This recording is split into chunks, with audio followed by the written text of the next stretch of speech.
Welcome ladies and gents, Chris Andre here. You can find me at BetBoxing on Twitter. Of course, you can subscribe to the channel. Let's talk boxing.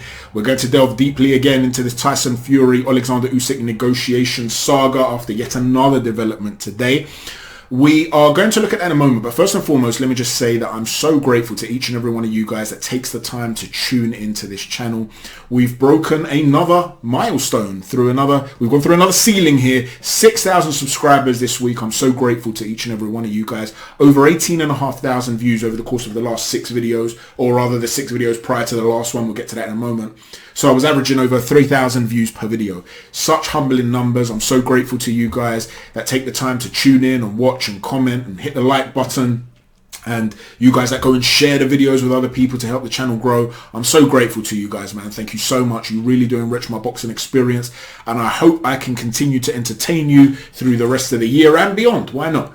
And let's see, maybe we can reach another milestone before you know it. Who knows, we might be at 10,000 before you know it. But moving on from that, let's get to Tyson Fury and Alexander Usyk. The latest development is that Tyson Fury put out a video today to say, how about we up the ante and just get rid of the rematch clause? And the majority of people are saying that this is a sign that Tyson Fury seems to be trying to put another obstacle in the pathway towards Undisputed. He doesn't want the fight. He's panicked that that Usyk called his bluff, and now he's trying to look for absolutely anything to clutch onto.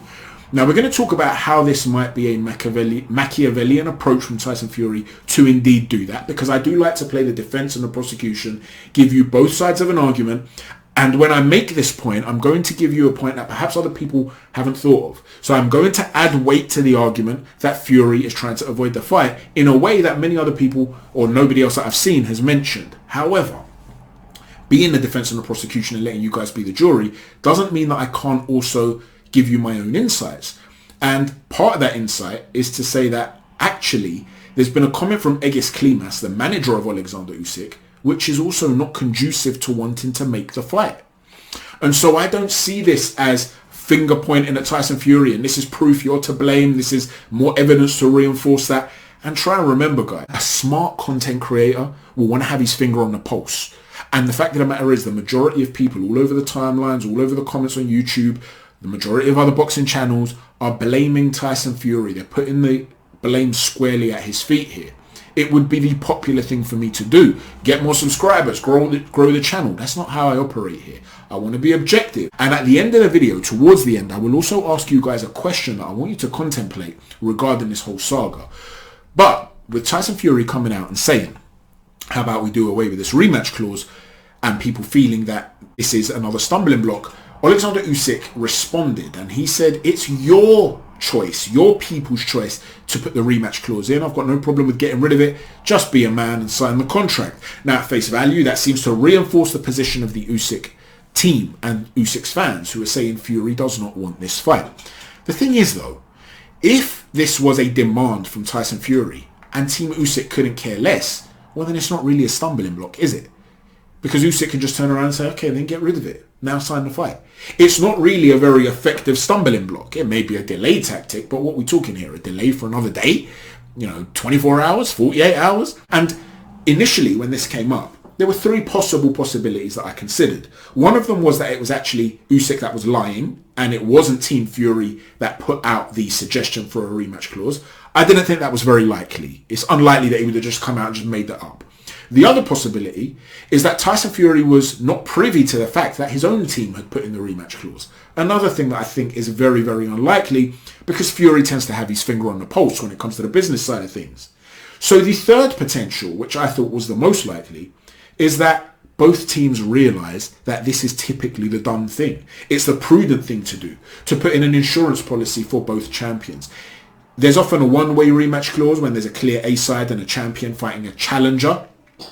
But when there is 2 champions, there's usually a rematch clause for both guys. So because it's the done thing, when Tyson Fury turns around and says, I've been hearing, been talking to the lawyers and they're talking about rematch clauses and all this and that, how about we up the ante? That's a suggestion. That's not a stumbling block. That's not saying either we get rid of the rematch clause or we don't make the fight happen.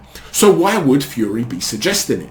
Well, at face value, the logical thing is to understand that they're probably fighting and haggling over the percentage splits for the rematch clause. And we know that Team Usyk do like that sort of thing. And this is not necessarily a slight on them. If it's going to help make the fight happen, then so be it, right?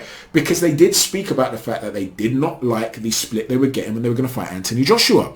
And Krasic had told Rob Tebbert earlier this week that they said, in the interest of boxing, in the interest of greatness, we'll let Anthony Joshua have the split that he wants. But if we win the fight in the rematch clause, we are going to get more favourable terms for ourselves. In other words, they may have looked at the situation and said, okay, you want to put the rematch clause in, we're happy with it, it's going to enable us to reimburse some of the money perhaps we feel that we're leaving on the table from the 70-30 split. However, this is where things start to get a little bit, you have to start looking between the lines potentially.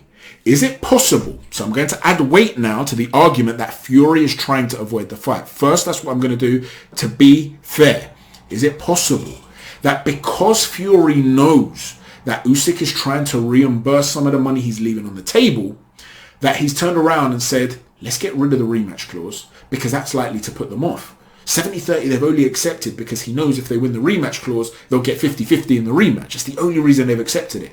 So maybe if we can try and push the idea of why don't we get rid of the rematch clause, what you're ultimately doing is putting a stumbling block there. That is very possible.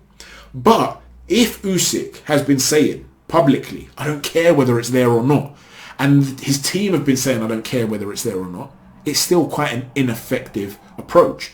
Yes, okay, it's a little dig, and maybe it puts you in a position whereby you're irritating him further, but ultimately it's not an effective tool to avoid the fight. However, there is something that Egis Klimas has said, which is potentially a problem. And this is the manager, of course, of Alexander Usyk, Steve Kim, who I'm a massive fan of. He's always got to scoop, that guy.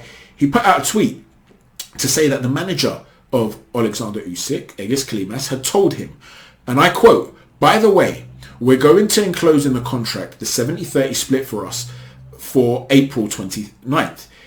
If that fight moves to a different date, it's not going to be 70-30. It's going to be 50-50.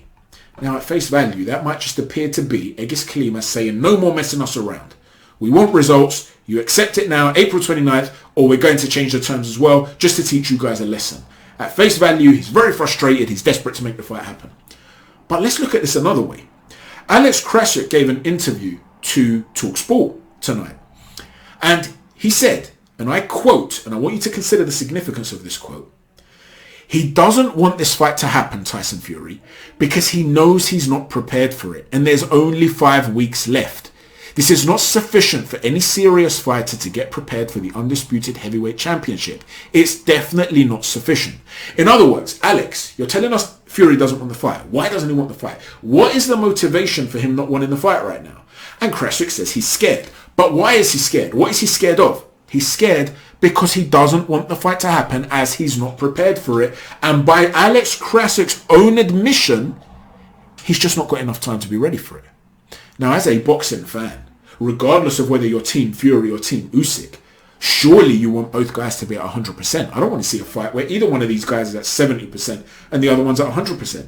So if April 29th is a problem, but they sign the fight, not just, yeah, we'll make it happen in future, they sign the fight and a date is set for sometime in early June, for argument's sake, I'll be buzzing. I don't care that I have to wait an extra month, as long as both guys are 100% ready and we're guaranteed to see the fight.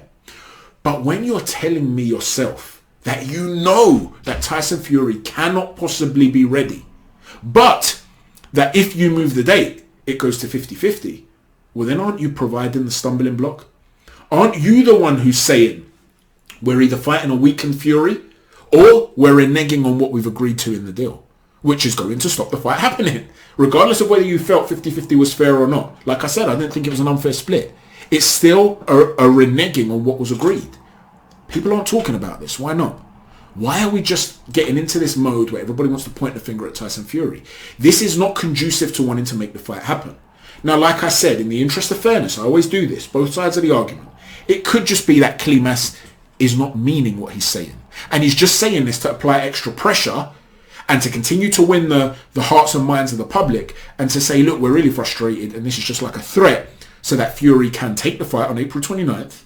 And who cares at the end of the day, if you're on Usyk's perspective, if Fury's not ready, We don't care. We want to win the fight. If that's going to add more, if that's going to reinforce our opportunities to win the fight, that's great. Take the fight. I'm happy with that. Do you understand what I'm saying here? But if it's a stumbling block and the fight does not occur because of that, it's not Tyson Fury who's spinning the stumbling block just by suggesting, how about we get rid of the rematch clause? That's not a demand, it's a suggestion. Think about that. Now, the other thing I also want to ask you guys to think about, a question to consider, who does it actually benefit to have a rematch clause? I would venture to suggest that a rematch clause suits Tyson Fury more. Number one, Alexander Usyk is older and he's a mobility-based fighter. The older you get, your foot speed, your reflexes, they fade more. If he has to fight again, say 6 months after the initial fight, let's say they agreed to the fight in April, and then they're going to fight again, let's say at the end of the year at some time. Well, that's another year essentially, from almost a year, 9 months from this moment of aging. And after the punishment he will take from a fight against Fury, whether he wins or loses, irrelevant, he will age even further. His feet might slow. Sometimes fighters get old overnight. Additionally to that, as incredible as Alexander Usyk is, he's a boxer with a set style. Now, he's adjustable in the sense that he can fight on the outside or the inside. And go and check out my technical breakdown video for the preview of the AJ fight to see that I've always said this. And I was showing footage of the Michael Hunter fight, and I was showing just how good Alexander Usyk is on the inside. He's not a one-dimensional fighter, but he is essentially a boxer that uses a lot of feints. His footwork, threats to come in, essentially. He's using foot pressure to threaten you to come in, to exert nervous energy, and he sets a tempo and he snowballs as the fight goes on, and he increases that tempo and he fights in a specific set way. Tyson Fury is also very adjustable, but there are different looks to Fury. There are more tools in the toolbox. That's not to say he's better. I've never given a prediction, and I will save that until my technical breakdown video for the fight. But he has more looks about him. We know he can fight inside or outside. He can fight orthodox or southpaw. And when I say inside or outside, he can also box at range and keep it long, or collapse the pocket completely and turn it into a brawl, into a messy, sloppy fight where he uses his body to break your construct. So if the first fight is lost by Alexander Usyk, he can improve on certain things from a tactical perspective, but you're still going to recognize the type of fighter that you see in the ring in the second fight. Whereas Fury can look completely different. He will look like a completely different fighter. He will try something different. Imagine you've got two world-class plumbers and you've got a problem with a particular pipe. And the first plumber, let's say you believe he's the best plumber in the world and he represents Alexander Usyk. He's only got 2 or 3 tools in his toolbox. He goes there, he checks them out, and he cannot fix the pipe. Despite being the best plumber in the world, he cannot fix that pipe. The second best plumber in the world, he also can't fix the pipe that first time around. But because he's got more tools in the toolbox, he can go back to that toolbox and say, I'm not as good as that first guy, but I've got a second opportunity here. I can go and find another tool. That wrench didn't work. Let me try this and that. Wow, look, I found a solution. If you are more adjustable in that way, more tools in the toolbox, it gives you more opportunities to try different things. And time is on his side. So a rematch clause suits Tyson Fury more, I would venture to suggest. Maybe not from a financial perspective, I don't know. But from the perspective of tactics to come out on top, it suits Fury more.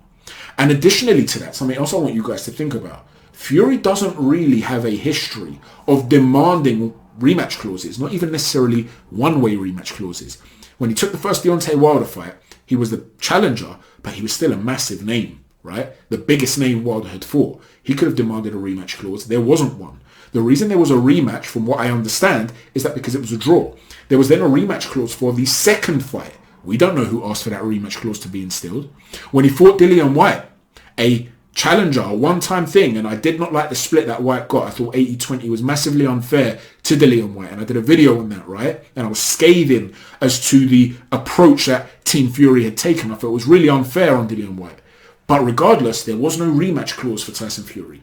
So he seems to be the sort of fighter who says, rematch clause or not, I'm happy. Now, I'm in the minority of people that actually likes rematch clauses. I know a lot of people don't, but the reason I do is because you get to see great fighters adjust. Look how different each fight was between Fury and Wilder. The first one, Fury's on the back foot, boxing. The second one, he decides he's going to get on the inside when Wilder's going to launch that right hand. He's basically stepping back with a stiff arm defense and trying to take something off of the right hand because he's read the trajectory of Wilder's right hand and he wants to put him on the back foot so he can't consistently launch. In the third fight, Wilder comes out with the adjustment. Early on, he's throwing a lot of power shots, but instead of throwing them up high, he's targeting the body, which means that Fury now has to think about the trajectory of that right hand. He can't typically do what he was doing before, stepping back and trying to catch it on the outside of the arm as he moves away diagonally to take something off of the shot. So what does he do?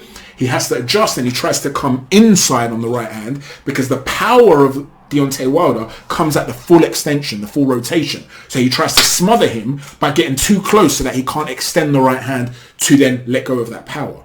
These little adjustments, these chess playing things really entice me as a guy who likes the technical elements of the sport, right?